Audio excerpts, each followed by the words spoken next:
व्यक्ति को कांच का टुकड़ा कलेजे से लगाना चाहिए या हीरा लगाना चाहिए? भगवान बोले कि कांच के टुकड़े की क्या कीमत है हीरे के सामने।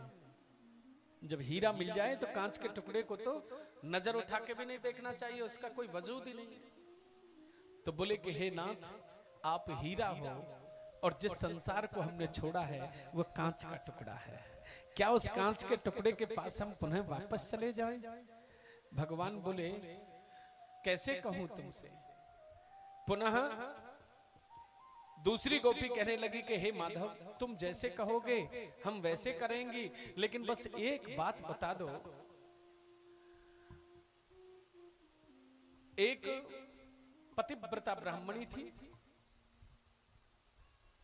और वो ब्राह्मण देव कहने लगे कि हे प्रिया, हम गृहस्थी में रह रहे हैं, जमा पूंजी को पा रहे हैं, अब ऐसे कब तक चलेगा? धन तो कमाने के लिए जाना पड़ेगा। तो उनकी प्रिया कहने लगी कि स्वामी परदेश तो जाओ, लेकिन मेरे पातिव्रत धर्म का क्या होगा?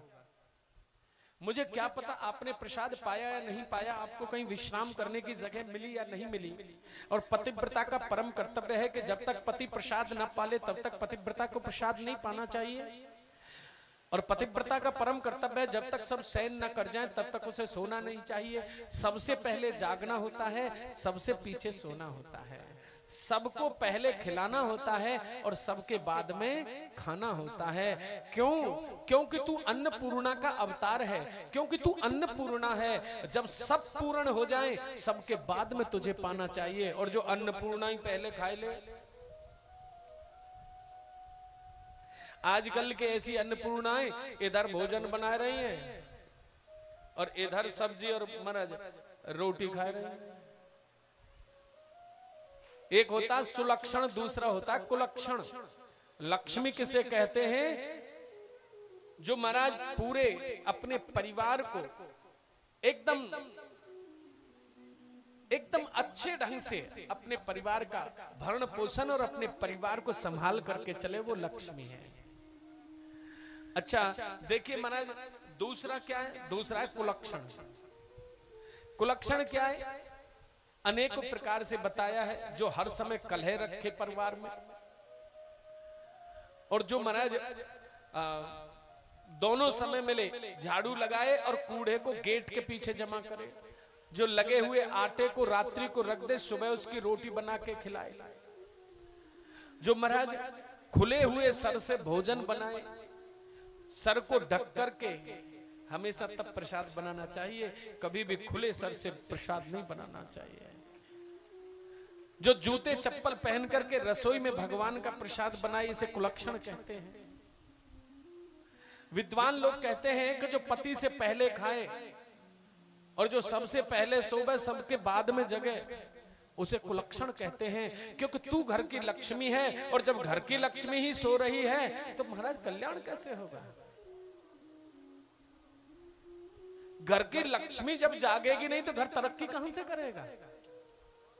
इसलिए मां तुझे शक्ति कहते हैं, और शक्ति को जीवन में बहुत बलिदान देना होता है, तब जाकर के परिवार पलता है। ऐसा नहीं कि महाराज सबसे पहले खाए पिए सो जाए, सबके बाद में जगे, घर के लोग कहे अरे अब तो बैठी है जाओ। कुलक्षण कहते हैं। ब्रह्मा जी की दो पुत्री हैं, एक लक्ष्मी है दूसरी कुलक्षणी है। तो कुलक्षणी कहने लगी लक्ष्मी से कि चलो बहन, पिताजी से पूछते हैं, तुझे सब चाहते हैं लेकिन मुझे कोई नहीं चाहता, तो मुझे बनाया ही क्यों? तो लक्ष्मी और कुलक्षणी दोनों ब्रह्मा जी के पास पहुंच जाती हैं। ब्रह्मा जी से कहा, पिताजी मुझे इस संसार में क्यों बनाया? जब मुझे कोई चाहता ही नहीं तो मुझे बनाने का क्या फायदा? ब्रह्मा जी बोले, बेटी ऐसी कोई बात नहीं। बोले, नहीं पिताजी, सब लक्ष्मी को चाहते हैं, कोई कुलक्षणी को नहीं चाहता। अब तुम बताओ, हम तुम्हारी बेटी हैं, तुम्हें कौन सी प्यारी है? ब्रह्मा जी समझ गए, अगर मैं कहूं लक्ष्मी प्यारी है तो तुरंत रूठ जाएगी, और ब्रह्मा जी बोले कि मैं कहूं बेटी तू प्यारी है तो कुलक्षणी रूठ जाएगी।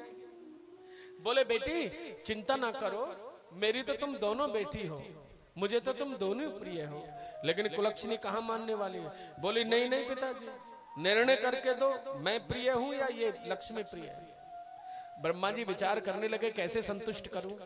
तो ब्रह्मा जी बोले सुनो बेटी, ये मेन जो द्वार है, मेन गेट है, तो सबसे पहले कुलक्षणी से कहा बेटी तुम इस गेट तक जाओ और वापस आओ। कुलक्षणी गेट तक जा रही है और जब गेट पर पहुंच गई तो वहां से फिर वापस आ गई। ब्रह्मा जी ने कहा बेटी बैठ जाओ। अब की बार लक्ष्मी से कहा पुत्री तुम इस गेट तक जाओ और फिर वापस आओ। लक्ष्मी गेट तक जाती है और फिर वापस आती है। ब्रह्मा जी देख रहे हैं, निहार रहे हैं दोनों को। थोड़ी देर शांत हो गए, बोले लक्ष्मी बेटा बैठ जाओ। ब्रह्मा जी शांत हो गए। कुलक्षणी बोली बताओ पिताजी तुम्हें कौन अच्छी लगती है। बोले बेटी जानना चाहती है तो सुनो बेटा, जब तू मेरे पास से गेट की तरफ बाहर की तरफ जा रही बड़ी अच्छी लग रही, बड़ी सुंदर लग रही। और बेटी लक्ष्मी जब तू बाहर से अंदर की तरफ आ रही तो बेटी तू भी बड़ी अच्छी लग रही। कुलक्षणी तो बेटा जाती अच्छी लगे और लक्ष्मी आती अच्छी लगे।